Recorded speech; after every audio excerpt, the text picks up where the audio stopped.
Cela fait 2 ans que Vital Kamerhe n'avait plus franchi la barrière de la Cité de l'Union africaine. Près d'une semaine après son acquittement dans les dossiers des 100 jours, le tout premier directeur des cabinets du chef de l'État est venu rencontrer ce mardi soir le président de la République, Félix-Antoine Tshisekedi Tshilombo. Tout sourire, les chefs de l'État étaient visiblement heureux de revoir son ancien collaborateur et partenaire politique, lui aussi très ému. Comment ça? Ça va bien, Excellence. Ça va? Quelle émotion. Retrouvailles. Décontractés, les deux personnalités ont eu un entretien de 2 heures et pour Vital Kamerhe, la parenthèse 100 jours est vite refermée.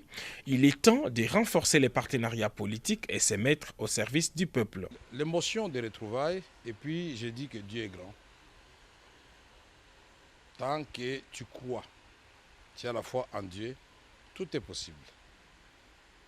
Et c'était aussi la joie de retrouver un partenaire politique. Ce sont là les premiers mots. Quelle que soit l'épreuve qu'on endure, cette épreuve doit être en dessous de ce qu'on est déterminé à donner à la nation, à la patrie, à la communauté.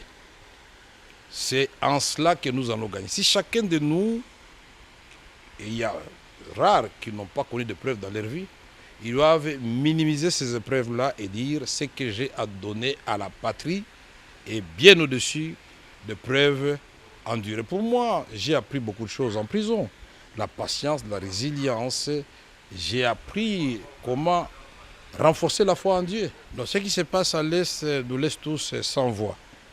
Et chaque Congolais, digne de ce nom, ne peut que répondre à l'appel qui avait été lancé par le gouvernement, par le président de la République, que chacun de nous puisse œuvrer pour que la paix revienne dans notre pays. Et ce ne sont pas des ressources intellectuelles, ce n'est pas la sagesse, ce ne sont pas ces ressources-là qui manquent, mais nous devons revisiter notre outil de défense, le renforcer pour que nous puissions gagner des guerres. Mais il n'y a pas que l'option militaire, il y a l'option diplomatique, il y a des côtés humanitaires. Pendant que nous parlons, il y a les gens qui sont en train de dormir à la belle étoile.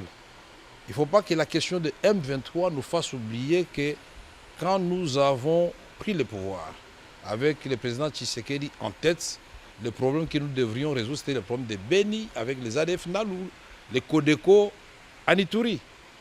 Est-ce que le M23 n'est pas une diversion pour nous faire perdre ces challenges que nous avions déjà presque gagnés?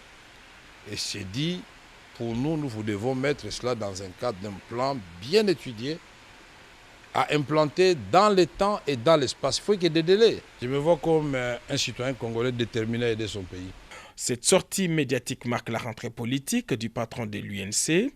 Dans les prochains jours, VK s'élance déjà dans la bataille pour la conservation et la consolidation du pouvoir sous la bannière de l'Union sacrée de la nation.